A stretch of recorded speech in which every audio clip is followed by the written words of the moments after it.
E quanto ao Islã, esta religião de violência tem sempre forçado conversões pela espada. Após a morte de Maomé, a maioria dos árabes abandonou o Islã, dando origem às famosas guerras da apostasia. Abu Bakr, o primeiro califa a suceder Maomé, matou dezenas de milhares de ex-muçulmanos buscando reimplantar o Islã. Até o início do século VIII, os ferozes guerreiros do Islã haviam tomado a maioria do Oriente Médio, muito da África e haviam quase conquistado a Europa. A violenta natureza do Islã é vista ainda hoje em multidões bradando "Alá é grande" e infligindo terror e morte sobre os não-muçulmanos. O Islã está por trás da maior parte do terrorismo no mundo. Hoje em dia, multidões muçulmanas periodicamente massacram milhares de cristãos, queimando e saqueando as suas terras.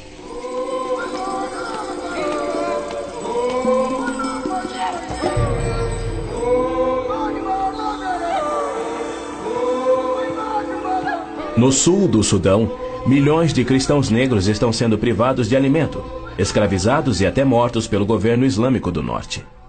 É verdade que os judeus foram mortos durante as cruzadas, mas isso foi contra o ensinamento de Cristo e seu divino exemplo. Já os terroristas muçulmanos matam como forma de obediência a Alá, em obediência ao Corão e ao ensino e exemplo de Maomé. Qualquer estudioso muçulmano concordará ser o dever sagrado de todo muçulmano em todas as eras praticar guerra santa o quanto for possível para forçar o mundo inteiro à submissão ao Islã. O Corão mantém mais de 100 versículos sobre lutar e matar neste propósito. Porém, a mídia internacional insiste em descrever o Islã como religião pacífica. Tony Blair, o premier britânico, classificou o Islã dizendo ser sinônimo da paz, tolerância, além de uma força para o bem. Muitos políticos de destaque no Ocidente têm elogiado o Islã e seus caminhos pacíficos, e líderes religiosos também.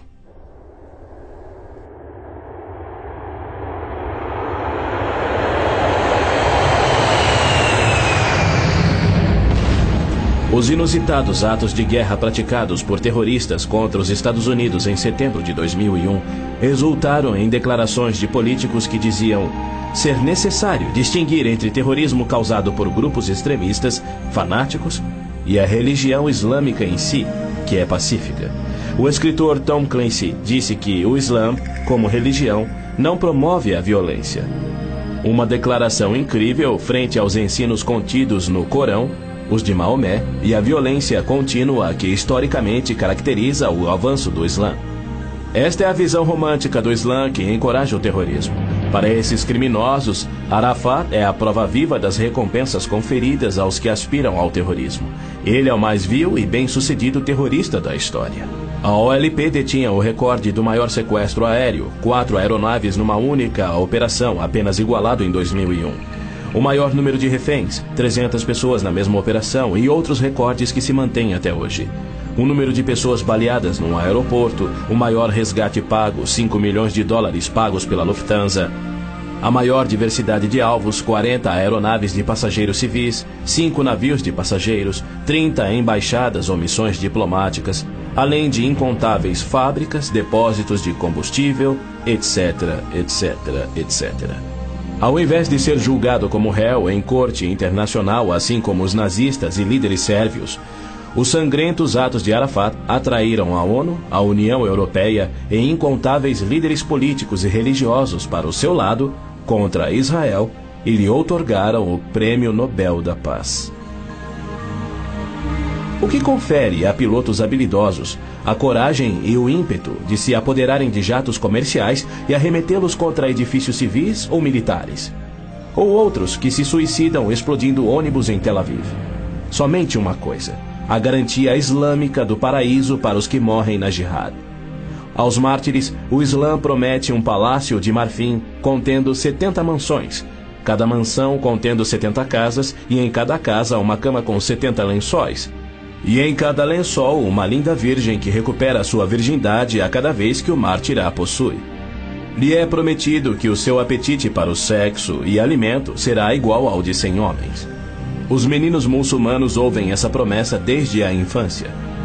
Ela lhes confere a coragem inconsequente que os faz treinar e executar ações terroristas suicidas para infligir morte e destruição sobre os chamados inimigos de Alá. Quando este mundo reconhecerá que o Islã é que é o culpado? E quando os muçulmanos que desprezam o terrorismo perceberão estarem seguindo uma religião terrorista, conforme a história comprova?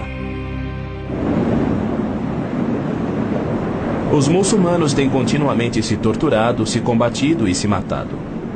Nos 8 anos de guerra entre o Irã e o Iraque, foram usados milhares de toneladas de gás venenoso e as mortes somaram mais do que as da Primeira Guerra Mundial. Nos territórios da OLP tomados de Israel, não há liberdade de consciência, de expressão, de religião ou de imprensa e nem voto democrático. E isto caracteriza todos os países islâmicos. Na Arábia Saudita, no berço do islamismo, não se admitem judeus. Cidadania é privilégio muçulmano. É vedada a construção de templos que não sejam islâmicos e, segundo a lei universal do islamismo, a pena de morte é oficial e é destinada ao muçulmano que se converte a qualquer outra religião. Não se pode carregar uma Bíblia nas ruas da Arábia Saudita ou realizar estudo bíblico em seu próprio lar. Mas o Islã é a religião que mais cresce no Ocidente. Na Inglaterra, congrega-se mais em mesquitas do que em templos cristãos. Da mesma forma, muitas mesquitas nos Estados Unidos têm contato com bases secretas de treinamento terrorista para que a Jihad faça da América um país islâmico. O Islã rejeita o Deus da Bíblia e nega a divindade de Cristo ou que ele morreu por nossos pecados, alegando que um discípulo sósia tomou o lugar de Cristo na cruz e que Cristo foi levado vivo ao céu e que deverá voltar a esta terra para morrer um dia. O cristianismo deve ser subjugado pela força. O Corão diz: matai os idólatras, os não muçulmanos. Onde quer que os acheis, espreitai-os. Combatei aqueles que não creem em Alá. Observem bem, assim é o Islã. Porém, segundo Robert Schuller, se ele voltasse daqui a 100 anos e descobrisse que seus descendentes eram muçulmanos, ele não se importaria. Ele pregou sua mensagem de Natal em 99 na grande mesquita de Damasco, segurando a mão do grão mufti islâmico. Mais tarde, quando entrevistado por Larry King, Schuller disse animadamente ter sentido a afinidade espiritual além de uma concordância de fé e filosofia, e se referia a esse líder muçulmano anticristão. A Bíblia diz que Deus deu a terra prometida ao seu povo escolhido, os judeus. Já o Islã diz que Alá deu estas terras aos árabes. Assim se desdobra um tremendo conflito entre o Deus de Abraão, Isaque e Jacó, que ama os judeus, e o Deus de Maomé, que odeia os judeus e pede a sua destruição.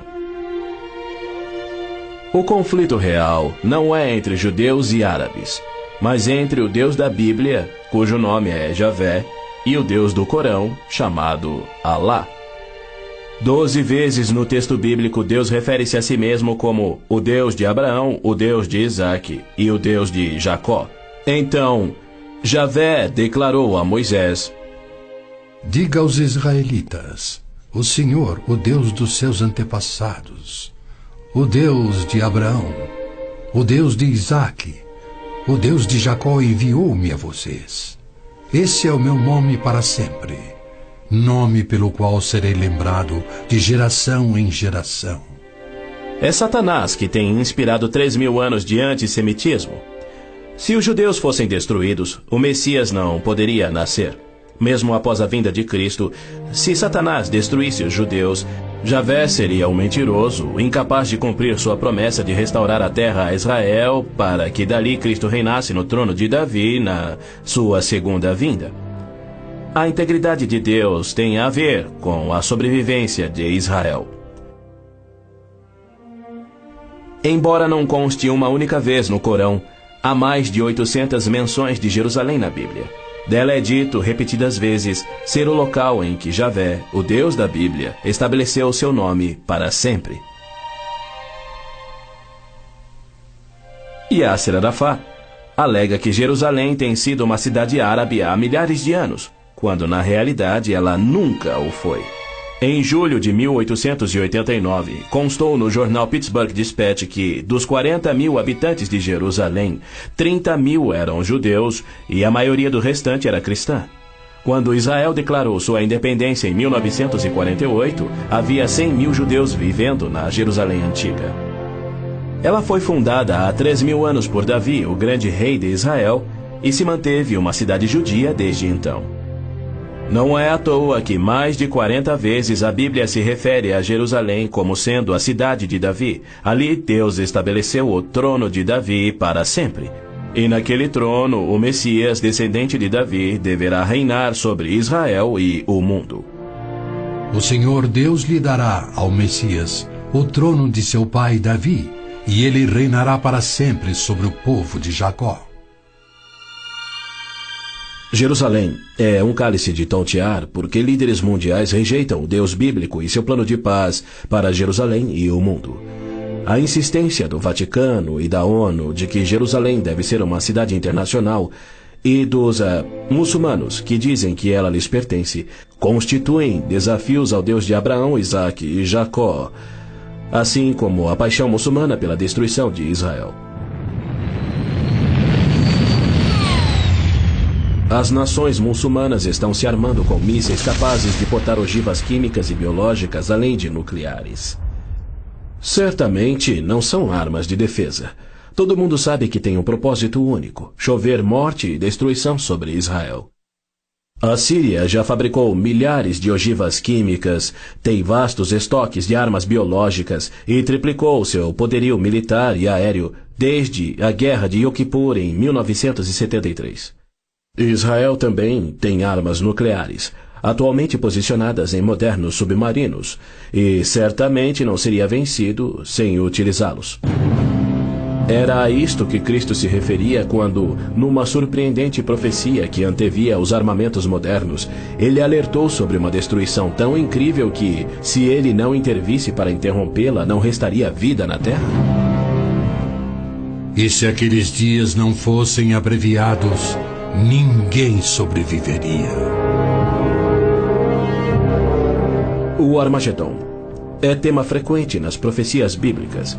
A Bíblia descreve com clareza os eventos que anteciparão o Armagedon.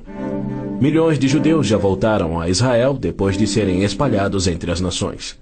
Eles reconstruíram Israel a partir do nada e sentem-se seguros com uma falsa paz. Com a progressão do processo dessa falsa paz, os árabes matam e queimam as casas dos árabes que suspeitam estar cooperando com Israel. Terroristas muçulmanos que matam judeus são honrados nos países árabes. Ruas e feriados recebem os seus nomes. Na virada do milênio, o Prêmio Palestino de Cultura foi outorgado a Abu Daud por seu livro, no qual descreveu como planejou e executou o assassinato de 11 atletas israelenses nas Olimpíadas de Munique em 72. Ainda assim, os israelenses seguem sonhando em alcançar a paz com aqueles que juraram exterminá-los. Logo a seguir, virá aquilo que Jeremias chamou de o tempo da angústia de Jacó. Exércitos do mundo, sob o anticristo, serão trazidos ao Armagedon por Javé, no intento de puni-los por terem odiado, perseguido e matado o seu povo Israel, e para disciplinar Israel por sua descrença. Você, anticristo, avançará contra Israel, o meu povo, nos dias vindouros. Trarei você contra a minha terra para que as nações me conheçam, e todas as pessoas da face da terra tremerão diante da minha presença. Reunirei todos os povos para lutarem contra Jerusalém. Depois, o Senhor sairá para a guerra contra aquelas nações. As frases "a minha presença" e "o Senhor sairá para a guerra" indicam que Deus mesmo virá salvar Israel no Armagedon. Zacarias diz: Deus virá como um homem ressurreto que foi traspassado. Este só pode ser o Messias, a quem Isaías chamou Deus poderoso, o Pai eterno. Ouça novamente as previsões dos profetas judeus sobre a rejeição do Messias, sua crucificação pelo seu povo e sua morte pelos pecados do mundo. Perfuraram minhas mãos e meus pés na crucificação. Foi desprezado e rejeitado, eliminado da terra dos viventes. Por causa da transgressão do meu povo, ele foi golpeado. Então o ungido será morto e já não haverá lugar para ele, apenas para os pecados do mundo. Em consonância com os profetas de Israel, João nos revela o Armagedon no último livro da Bíblia e nos mostra Cristo voltando do céu para destruir o anticristo, exatamente como Paulo também profetizou. Vi os céus abertos e diante de mim um cavalo branco, cujo cavaleiro se chama Fiel e Verdadeiro. Seus olhos são como chamas de fogo, e seu nome é Palavra de Deus. Então vi a besta, o anticristo, os reis da terra e os seus exércitos, reunidos para guerrearem contra aquele que está montado no cavalo e contra o seu exército. Mas a besta foi presa, e com ela o falso profeta. Os dois foram lançados vivos no lago de fogo.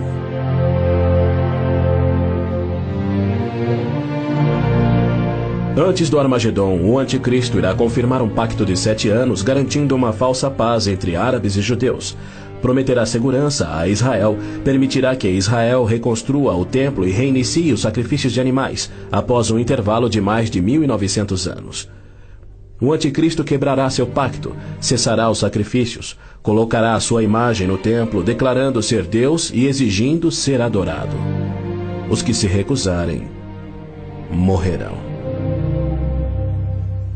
Com muitos ele fará uma aliança que durará uma semana. No meio da semana ele dará fim ao sacrifício e à oferta. Então será revelado o homem do pecado, chegando até a assentar-se no santuário de Deus, proclamando que ele mesmo é Deus. Foi-lhe dado poder para fazer que fossem mortos todos os que se recusassem a adorar a imagem. A que semana Gabriel se referia? Quando isso acontecerá? Ele disse a Daniel que após 70 semanas ou 490 anos, toda a profecia se cumpriria, Israel seria restaurado e jamais voltaria a desonrar a Deus. No final das primeiras 69 semanas de anos, ou seja, 483 anos, o Messias viria e seria morto. O tempo seria contado a partir da data em que o rei da Babilônia concedeu a autorização para a reconstrução de Jerusalém. A partir da promulgação do decreto que manda restaurar e reconstruir Jerusalém, até que o ungido, o líder, venha, haverá 7 semanas e 62 semanas. Neemias diz ter recebido autorização para a reconstrução de Jerusalém no mês de Nissan do 20º ano do rei Artaxerxes, ou seja, em 445 a.C. No domingo, 6 de abril de 32 DC, dia em que se completavam exatos 483 anos, hoje o chamado Domingo de Ramos, Jesus entrou em Jerusalém. Não num cavalo branco, conduzindo uma insurreição contra Roma, como os autoproclamados messias tentaram e os judeus queriam, mas num jumento, humildemente trazendo a salvação dos pecados, conforme Zacarias havia predito. Alegre-se muito, cidade de Sião. Exulte, Jerusalém. Eis que o seu rei vem a você, justo e vitorioso, humilde e montado num jumento, um jumentinho, cria de jumenta. Foi no dia 10 de Nissan, que era o dia em que os cordeiros pascais eram tirados do rebanho, que Jesus entrou em Jerusalém e apresentou ele mesmo ao seu povo. 4 dias mais tarde, quando Israel sacrificava os cordeiros, ele, o Cordeiro de Deus, cravado numa cruz, se entregou pelos pecados do mundo, cumprindo a profecia de Moisés. No 14º dia do mês, quando toda a comunidade de Israel irá sacrificar o cordeiro ao pôr do sol. É fato histórico indiscutível que Jesus entrou em Jerusalém num jumento no dia profetizado, foi aclamado como Messias, foi rejeitado por Israel e crucificado conforme os profetas haviam predito. Como resultado, foram postergados os planos que Deus tinha para Israel na 70ª semana de Daniel. Hoje vivemos na época que Cristo chamou de Tempos dos Gentios, pois Jerusalém é uma cidade internacional dominada por não-judeus. E Cristo tem construído a sua igreja, composta tanto por judeus quanto gentios que creem em seu nome. Somente quando esta igreja for arrebatada para os céus, conforme prometido por Cristo, é que terá início a 70ª semana de Daniel. Israel tem profundos problemas espirituais e morais. Há hostilidade entre judeus religiosos e seculares e uma desilusão crescente com o judaísmo, especialmente entre a juventude. Israel sofre com drogas, pornografia, prostituição, juventude rebelde, estupros, roubos e assassinatos. Israel precisa se voltar em arrependimento para o Deus de Abraão, Isaque e Jacó. Mas os rabinos nada têm para oferecer aos pecadores arrependidos. Exatamente como Oséias profetizou, eles não fazem sacrifícios pelo pecado há 1900 anos, pois não têm um templo. Pois os israelitas viverão muitos dias sem rei e sem líder, sem sacrifício. Foi Deus quem profetizou essa condição. Por que ele permitiria que seu povo escolhido ficasse sem sacerdócio e sem templo no qual oferecer os sacrifícios pelos pecados que ele havia ordenado? Isso só faz sentido se o sacrifício de Cristo na cruz cumpriu todos os sacrifícios do Velho Testamento que já não são mais necessários. Caso contrário, Deus abandonou o seu próprio povo e todo o mundo sem recurso para o pecado. E isso ele nunca faria. As escrituras hebraicas contêm mais de 300 profecias, indicando quando e onde o Messias nasceria e como reconhecê-lo quando ele viesse. Cada uma destas foi especificamente cumprida ao pé da letra na vida, morte e ressurreição de Jesus de Nazaré. Se ele não for o Messias, então não existe o Messias. Pois foi Cristo que no dia exato, revelado pelo anjo Gabriel a Daniel, entrou em Jerusalém num jumento, foi aclamado Messias, depois rejeitado e crucificado conforme profetizado. Segundo as escrituras do próprio povo de Israel, aqueles que esperam a primeira vinda do Messias já estão atrasados em 1900 anos.